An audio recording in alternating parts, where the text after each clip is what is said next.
যদি ডেমোক্রেটরা সংখ্যাগরিষ্ঠতা পায় হাউস এবং সেনেটে, তাহলে definitely he will face impeachment. শেষ পর্যন্ত কি মনে হয় মধ্যবর্তী নির্বাচনে তিনি কোনো না কোনো একটা নতুন কৌশলে উতরে যাওয়ার চেষ্টা করবেন কিনা? যেভাবে উনি ব্যবহার করছেন, যেভাবে যেসব কথাগুলো বলেছেন, আমি তো রিপাবলিকান কিছু লোকের কথা শুনেও বলতেছি একটা সিভিলাইজেশন কি করে বলছে, হোয়াট ইজ দিস? এই প্রেসিডেন্ট ডোনাল্ড ট্রাম্প উনি ক্ষমতায় আসার আগেই আমেরিকার মানুষ কিন্তু বুঝতেছিল যে এটা একটা অথরিটারিয়ান গভর্নমেন্ট হবে। ও ব্লাইন্ড হওয়ার মতো ওনার হাতে আর কোনো তুরুপের তাস নাই। 52% আমেরিকান মনে করছেন যারা প্রেসিডেন্ট ট্রাম্পের যেসব কংগ্রেশনাল প্রার্থীরা প্রেসিডেন্ট ট্রাম্পের এই কড়া অভিবাসন নীতিকে সমর্থন করবে তাদেরকে ভোট দেবো না। তাহলে সব কংগ্রেশনাল প্রার্থী তো চাইবেন যে তার জায়গাটাতে তার কংগ্রেশনাল আসনে অন্তত তিনি জিতে আসতে। তারা কি এখন প্রেসিডেন্টের উপর চাপ প্রয়োগ করার মতো, তাকে কনভিন্স করার মতো, তাকে বুঝানোর মতো, তাকে একটু তেল দিয়ে হলেও যদি বুঝিয়ে বলা ভাই একটু থামেন না কিন্তু আমি থাকবো না, এই কাজটাতে তারা যাবেন নাকি সেই সাহসের দিকে তারা হাঁটবেন না?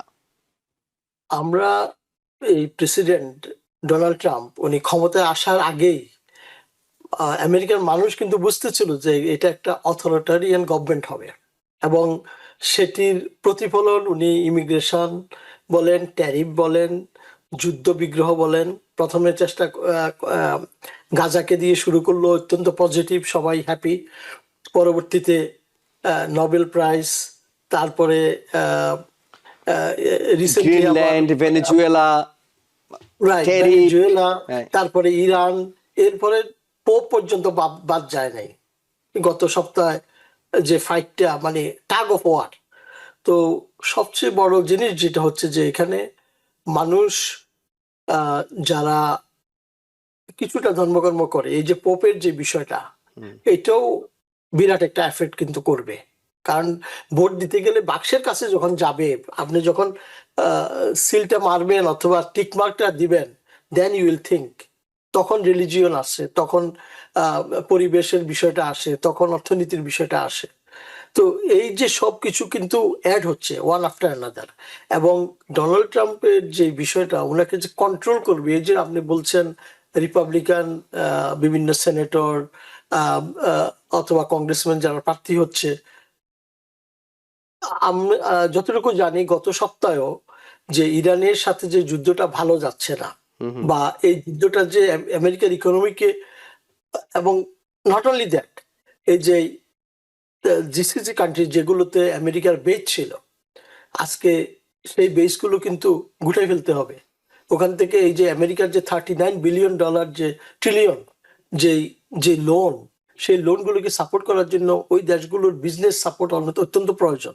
সুতরাং একদিকে কিন্তু এফেক্ট হচ্ছে না, বিভিন্ন দিকে এফেক্ট। এই জিনিসগুলো কিন্তু মানুষ চিন্তা করতেছে, এবং ডোনাল্ড ট্রাম্প নিজেও শঙ্কিত যে যদি ডেমোক্রেটরা সংখ্যাগরিষ্ঠতা পায় হাউস এবং সেনেটে, তাহলে definitely he will face impeachment.